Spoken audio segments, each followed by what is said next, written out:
zaman medsos yang gila-gilaan ini, saudara, ada yang disebut dengan kebenaran baru.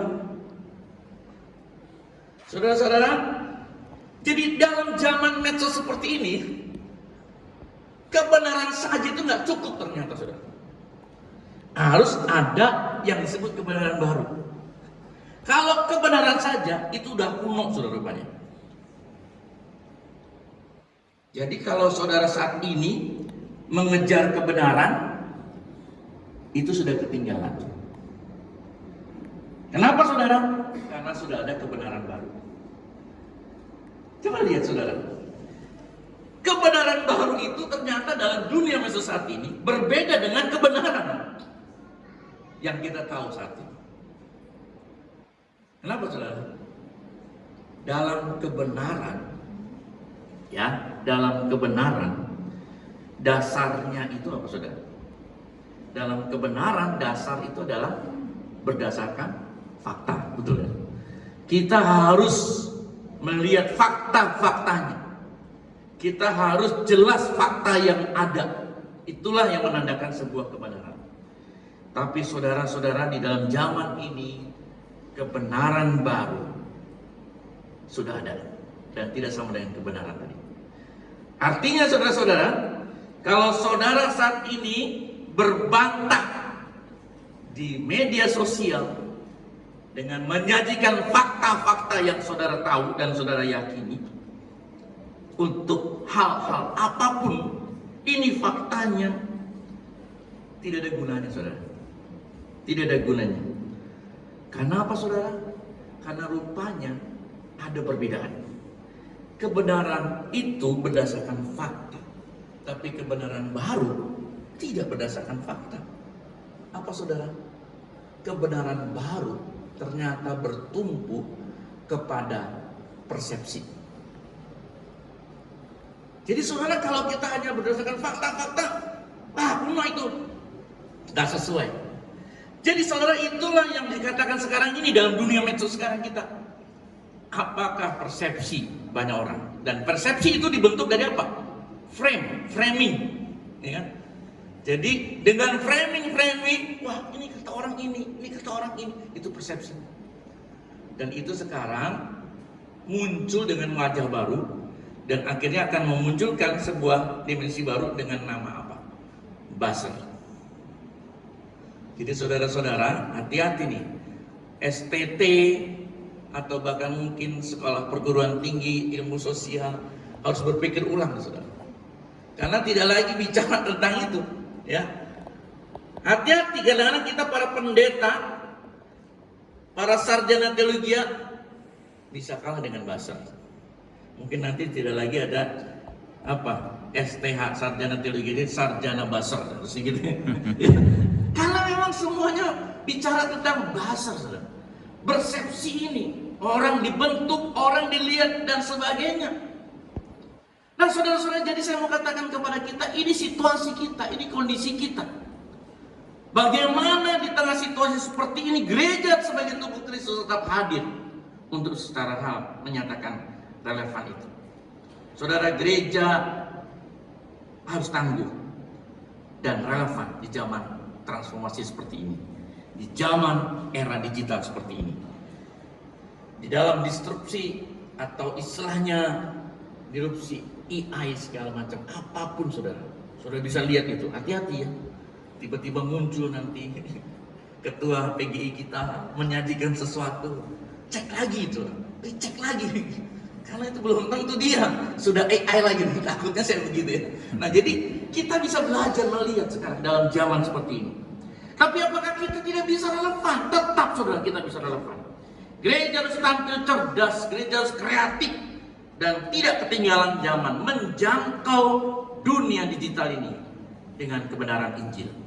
Tetap kita harus berdasarkan kebenaran Injil itu sendiri. Soal gereja harus relevan. Gereja tidak bisa menutup mata terhadap dunia seperti ini. Dan itulah tantangan kita saat ini.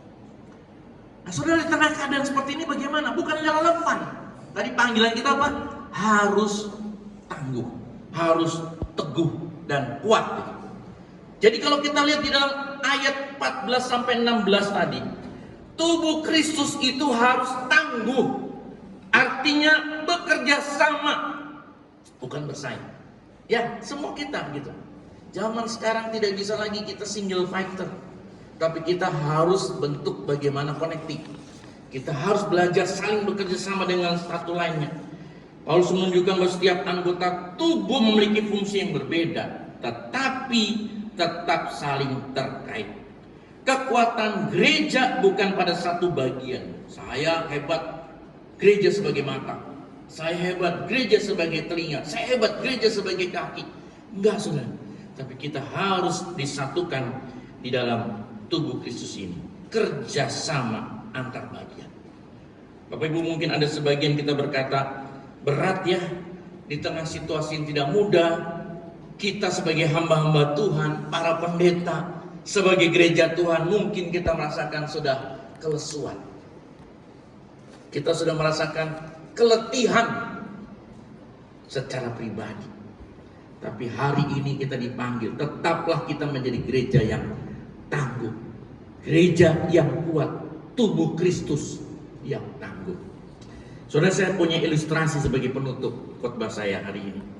Bagaimana di tengah tantangan keadaan apapun, kita terpanggil untuk menjadi pribadi yang tangguh dan kuat. Saudara, kita punya lihat ilustrasi. Bisa kelihatan sini? Kenapa sih belum kelihatan? Ini nggak kelihatan ya? Ya, di situ dulu. Kita lihat siapa yang belum pernah melihat wortel, telur, dan biji kopi. Ini karena ketua PG kita ini adalah seorang yang expert di dalam kopi, maka saya mau ambil ilustrasi ini. Ya, jadi ini kita lihat.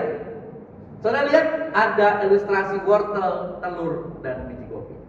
Mari kita akan coba dengan hal ini. Silakan next. Saudara, mari kita coba percobaan. Taruhlah 3 panci berisi air di atas perapian, saudara. Dan kita lihat di panci pertama, next. Saudara taruh wortel. Di panci kedua, next, kita taruh apa? Telur. Di panci ketiga kita taruh Kopi. Jangan bijinya, nggak bisa. Udah dijadikan serbuk kopi. Jadi yang ketiga tuh kita taruh serbuk kopi. Saudara pernah lihat tuh? Next, coba kita lihat. Kita diamkan kurang lebih 5-10 menit kali ya. 5-10 menit. Setelah itu keluarkan benda-benda itu yang tadi berada di dalam panci. Apa yang terjadi, saudara? Yang pertama kita lihat apa? Wortel. Apa yang terjadi dengan wortel? Empuk. Wortel yang tadinya keras menjadi lunak. Betul? Telur yang tadinya lunak di dalam sekarang menjadi keras. Ya kan?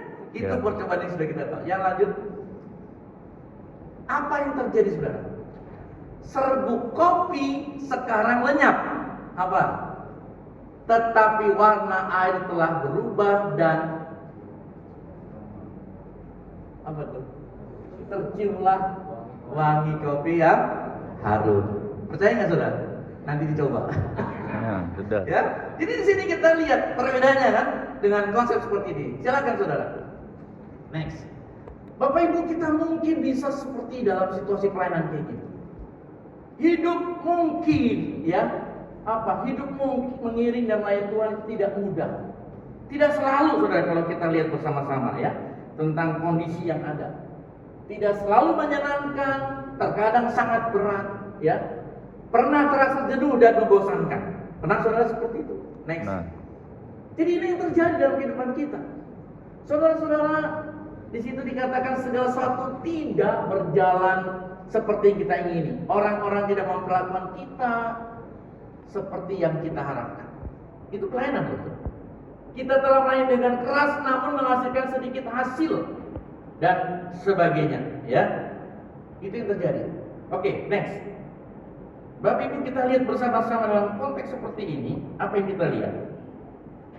Sekarang perekatkanlah panci itu. Air yang mendidih bagaikan problema kehidupan kita. Terus, ya, jadi 3 hal itu yang terjadi. Lalu kita mungkin seperti wortel. Awalnya kita tangguh dan kuat, ujung-ujungnya menjadi lemah dan loyo. Ya, itu yang terjadi. Next. Karena itu saudara, ya, kita lihat kita kecapean, kita kehilangan harapan, kita menyerah, tidak ada lagi semangat bertempur. Jangan jadi seperti wortel ya. Ayo, jangan seperti itu. Yang kedua, kita saudara mungkin seperti telur, ya, yang dikatakan awalnya lembut dan berhati peka, penuh cinta dalam pelayanan kita. Akhirnya jadi sangat-sangat keras, ya, menjadi hal yang tidak mudah. Kita jadi sangat keras di lubuk hati. Kita bisa jadi tidak perasaan karena terjadi situasi seperti itu. Karena itu apa yang kita lihat, saudara? Ya, kita benci orang-orang, kita tidak suka diri sendiri. Hati kita jadi keras, sangat tidak ada lagi hangatan, yang ada adalah kepahitan. Janganlah jadi telur, saudara. Ya, itu yang terjadi dalam konteks ilustrasi kita. Tapi akhirnya saudara kita belajar seperti ini. Kita bisa jadi seperti biji kopi. Ya. Air, tantangan, kesulitan tidak mengubah serbuk kopinya. Serbuk kopilah yang mengubah air. Ya, indah ya. Harus seperti itu. Tadi mana? Coba gambar tadi. Bukan, sebelumnya tadi. Nah. Terus sebelumnya, nah, air telah berbeda karena serbuk kopi, betul kan? Lihatlah, hiruplah wanginya, minumlah. Ya, ini yang penting buat kita lihat ya. Semakin panas airnya, semakin enak rasanya. Waduh, lihat tuh, membul-membul. Nah, itu jadi beda. Saudara-saudara, kita harus menjadi teguh, tangguh. Ada ayat yang menarik, saudara. Dalam Yosua 1 ayat 9. Coba Bapak Ibu kita baca sama-sama ya. Bisa kebaca sebentar dulu. 1, 2, 3. Bukankah telah kuperintahkan kepadamu, kuatkan dan teguhkanlah hatimu. Janganlah kecut dan tawar hati, sebab Tuhan Allahmu menyertai engkau kemanapun engkau pergi. Saudara, kata dalam Alkitab ya, bahasa Latin Vulgata. Menarik, saudara. Ya. Untuk kata kuatkan dan teguhkan hatimu, itu pakai kata confortare et esto robustus. Menarik ya. Selama ini kita mungkin nggak pernah tahu nih, ya. Jadi itu yang terjadi. Confortare itu artinya kuatkan dirimu. Lalu esto robustus itu maskulin, saudara ya. Kalau femininnya, bentuk femininnya robusta, sama kayak kita. Jadi kita pilih gini, ya. Jadi esto robustus, jadilah teguh. Di sini robustus adalah bentuk maskulin dari kata sifat yang berarti kuat secara fisik dan batin. Bentuk imperatif dari menjadi. Jadilah teguh. Ya. Jadi apa? Confortare et esto robustus. Saudara memang betul ya, bedanya Arabica sama robusta itu apa? Nanti tanya. Jadi robusta itu lebih tahan ke atas hama, lebih kuat atas hama. Itu betul. Jadi kita harus teguh di tengah segala tantangan apapun.